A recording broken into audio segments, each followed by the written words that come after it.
दोस्तों, बहुत समय पहले की बात है।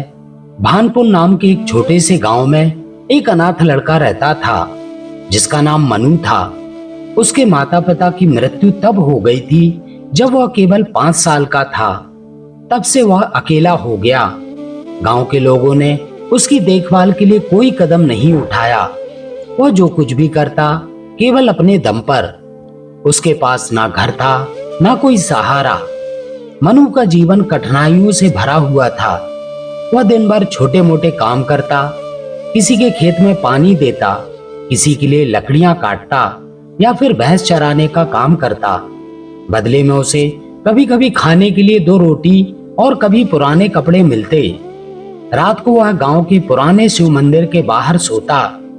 ठंडी हवा में सिकुड़ते हुए वह आसमान के तारों को निहारता और सोचता, क्या मेरी जिंदगी कभी बदलेगी? क्या भगवान मेरी भी सुनेंगे? गांव के लोग उसे ताने मारते थे, बच्चे उसे चिढ़ाते और बड़े उसे बेकार समझते थे। मनु के पास कुछ नहीं था सिवाय उसकी मेहनत और उम्मीद के। एक दिन गांव वालों के तानों से तंग आकर मनु ने ठान लिया कि अब वह यहाँ नहीं रहेगा। उसने सोचा, अगर मैं इस गांव में रहूंगा तो कभी अपनी किस्मत नहीं बदल पाऊंगा। अगर किस्मत बदलनी है तो मुझे गांव से बाहर जाना होगा। उसी रात वह गांव के छोटे से रेलवे स्टेशन पहुंचा। जेब में एक पैसा नहीं था, लेकिन दिल में बड़े सपने थे। मनु ने रेलवे स्टेशन पर खड़ी एक मालगाड़ी देखी। वह चुपके से उसमें चढ़ गया। ट्रेन रात भर चलती रही। मनु गाड़ी के एक कोने में बैठा अपने भविष्य के सपनों में खोया रहा। आखिरकार सुबह हुई और ट्रेन शहर के एक बड़े रेलवे स्टेशन पर रुकी। शहर पहुंचते ही मनु को एहसास हुआ कि यह जगह उसके गांव से बिल्कुल अलग है। चारों ओर बड़ी बड़ी इमारतें थीं और हर तरफ भीड़ ही भीड़। हर कोई अपनी धुन में भागा जा रहा था, लेकिन इस भीड़ में मनु अकेला महसूस कर रहा था। उसके पेट में भूख से आग लगी थी। वह स्टेशन के कोने में बैठ गया। थोड़ी देर बाद एक कुली ने उसे देखा। वह कुली एक दयालु व्यक्ति था। उसने मनु से पूछा, बेटा, तुम यहाँ ऐसे क्यों बैठे हो? मनु ने अपनी कहानी सुनाई। कुली ने उसकी हालत पर तरस खाया, लेकिन उसे सच्चाई भी समझाई। उसने कहा, बेटा, इस शहर में कोई मुफ्त में कुछ नहीं देगा। अगर जीना है तो मेहनत करनी होगी। मनु ने पूछा, लेकिन मैं क्या कर सकता हूँ? मेरे पास ना तो पैसा है ना कोई सहारा। कुली मुस्कुराया और बोला, क्यों ना तुम भी कुली का काम करो? यहाँ मेहनत करने वालों की कद्र होती है। भगवान भी उसकी मदद करते हैं जो खुद अपनी मदद करते हैं। अगले दिन से मनु ने कुली का काम शुरू कर दिया। वह यात्रियों का सामान उठाता और बदले में कुछ पैसे कमाता। दिन भर काम करने के बाद वह रात को स्टेशन के कोने में सो जाता। ठंडी हवा और भूख अब भी थी, लेकिन उसके हौसले मजबूत थे। उसने तय कर लिया था कि वह मेहनत से अपनी किस्मत बदलेगा। मनु का दिन सुबह जल्दी शुरू हो जाता। वह सबसे पहले स्टेशन पर आता और यात्रियों का सामान उठाने के लिए तैयार रहता। धीरे धीरे स्टेशन के अन्य कुली और कर्मचारी भी उसे जानने लगे। सभी उसकी मेहनत और ईमानदारी की तारीफ करते। एक दिन ट्रेन से एक व्यापारी उतरा। वह सफेद धोती कुर्ता पहने हुए एक सम्मानित व्यक्ति लग रहे थे। उनके चेहरे पर सादगी और गंभीरता थी। उनका नाम गोविंद नारायण था। मनु ने दौड़कर उनके पास जाकर कहा, साहब, आपका सामान उठाऊं? गोविंद नारायण ने उसे देखा और कहा, तुम बहुत छोटे हो, यह काम क्यों करते हो? तुम्हारी उम्र तो खेलने कूदने की है। मनु ने उनकी बात सुनकर धीरे धीरे अपनी कहानी सुनाई।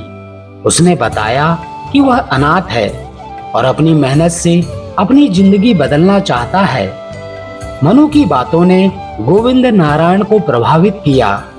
उन्होंने कहा, तुम्हारी मेहनत और ईमानदारी काबिले तारीफ है। मेरे पास कपड़ों का एक गोदाम है। अगर तुम काम करना चाहते हो तो मेरे साथ चलो। मैं तुम्हें अच्छा काम और रहने की जगह दूंगा।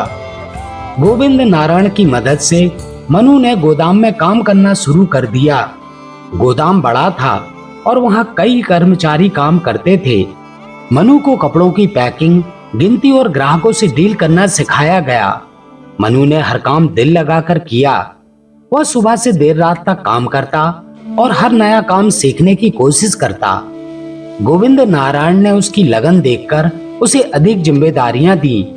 कुछ ही महीनों में मनु ने गोदाम के हर काम में महारत हासिल कर ली। कुछ सालों में मनु ने खुद को इतना काबिल बना लिया कि गोदाम के ज्यादातर काम अकेले संभाल सकता था। अब उसकी उम्र 25 साल हो चुकी थी। उधर गोविंद नारायण 60 साल के हो गए थे। एक दिन उन्होंने मनु को बुलाकर कहा, बेटा, अब तुम हर काम में निपुण हो गए हो। तुम्हें अपना खुद का व्यापार शुरू करना चाहिए। मैं तुम्हारी मदद करूंगा। गोविंद नारायण की मदद से मनु ने कपड़ों की एक छोटी सी दुकान खोली। यह दुकान एक साथ गली में थी, लेकिन मनु ने अपनी मेहनत और ईमानदारी से उसे चलाना शुरू किया। उसने ग्राहकों को सस्ती और अच्छी चीजें दी। धीरे धीरे उसकी दुकान मशहूर होने लगी। कुछ सालों में मनु की दुकान एक बड़े व्यापार में बदल गई। अब उसके पास कई गोदाम और दुकानें थी। उसने गोविंद नारायण का सारा कर्जा चुका दिया और उनका आभार प्रकट किया।